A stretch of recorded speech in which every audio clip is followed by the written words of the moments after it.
नमस्कार दोस्तों, defence show की एक लेटेस्ट अपडेट में आप सभी का स्वागत करते हैं। दोस्तों, पिछले हाल ही दिनों में भारत ने बहुत ही बड़ी कामयाबी को हासिल कर लिया है। इस कामयाबी को सुनकर आप भी खुश हो जाओगे। दोस्तों, 2019 में तत्कालीन भारतीय सेना पर वीरेंद्र सिंह धनोआ थे, जो उन्होंने एक बयान दिया था कि भारत किसी देश से 5वीं पीढ़ी का स्टेल्थ लड़ाकू विमान नहीं खरीदेगा।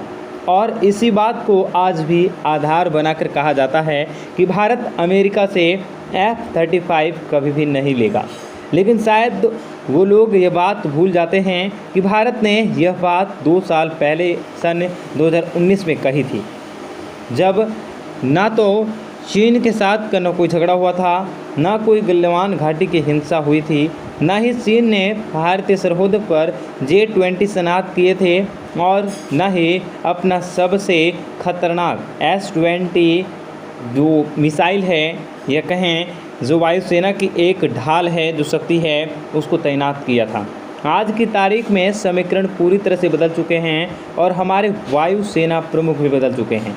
आज की तारीख में हमारे वायुसेना प्रमुख है RK भदौरिया जी।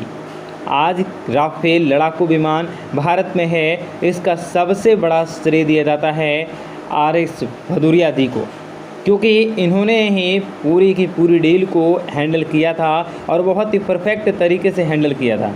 और आज हमारी जो खबर है वो इन्हीं से संबंधित है। इतनी ज़बरदस्त खबर निकल कर सामने आई है कि पूरे के पूरे डिफेंस सेक्टर को हिलाकर रख दिया है।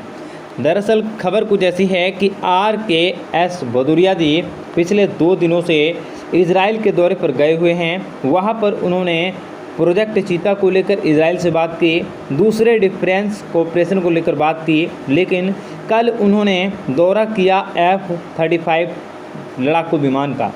आपको पता ही होगा कि इजराइल की वायुसेना में इस समय शामिल है F-35 मिसाइल। RK भदौरिया जी को बहुत ही ब्रीफ दिया है पूरे 35 लड़ाकू विमान के बारे में, कैसे कैसे ये काम करता है, क्या क्या ये कार्यान्वित कर सकता है, इसकी क्या क्या कैपेबिलिटी है और क्यों ये इतना खास लड़ाकू विमान माना जाता है डिफेंस की दुनिया में। और जैसे ही अब निकल कर सामने आई है कि RKS भदौरिया जी ब्रीफ लिया है F-35 का, तो एक बार फिर से यह खबर चल पड़ी है कि क्या भारत F-35 लड़ाकू विमान खरीदने का मूड बना चुका है, क्योंकि आज की तारीख में चीन से हमें बहुत ही बड़ा खतरा है। ऐसे में F-35 लड़ाकू विमान अगर भारत के पास आ जाता है तो भारत पूरा गेम पलट कर रख देगा।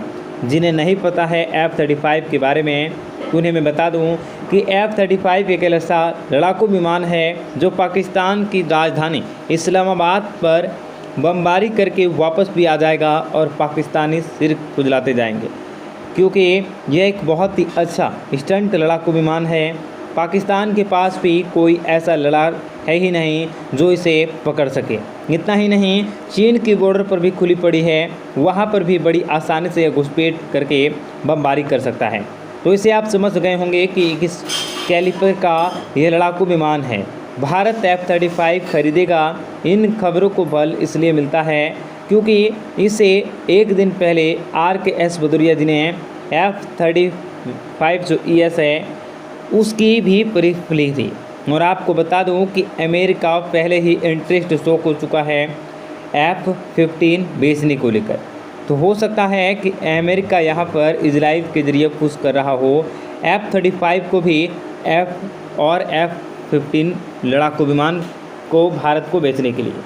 अब आप सीधा सीधा हमसे पूछ सकते हैं कि क्या F-35 भारत लेगा, क्या इसके चांस हैं।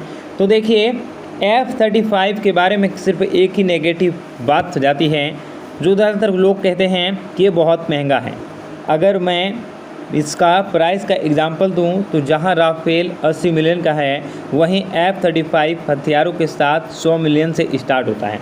यानी कि इतना भी बड़ा डिफेंस नहीं है, लेकिन फिर भी यह कई जगह आपको सुनने को मिलेगा। बहुत सारे डिफेंस एक्सपर्ट आपको कहेंगे कि यह काफ़ी महंगा है, भारत अफोर्ड नहीं कर सकता है। तो आपको एग्जांपल देता हूँ एक, आप समझ जाइएगा।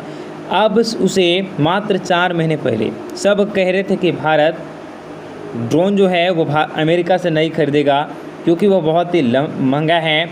70 मिलियन का एक है, भारत को खरीदने में थोड़ी सी तकलीफ को इम्पॉसिबल है खरीदना, लेकिन आपको बता दूं कि 20 मार्च 2021 को पीरियड ड्रोन भारत आ भी गए, भारतीय वायुसेना में शामिल हो भी गए और पूरी दुनिया को 23 मार्च 2021 को पता लगा। वैसे में कह सकते हैं कि 100 मिलियन की ये जो है F-35 विमान इसको भी खरीदेगा। तो दोस्तों, आपको ये वीडियो कैसे लगी आप हमें ज़रूर बताइएगा। इस वीडियो को लाइक कर दीजिएगा। धन्यवाद।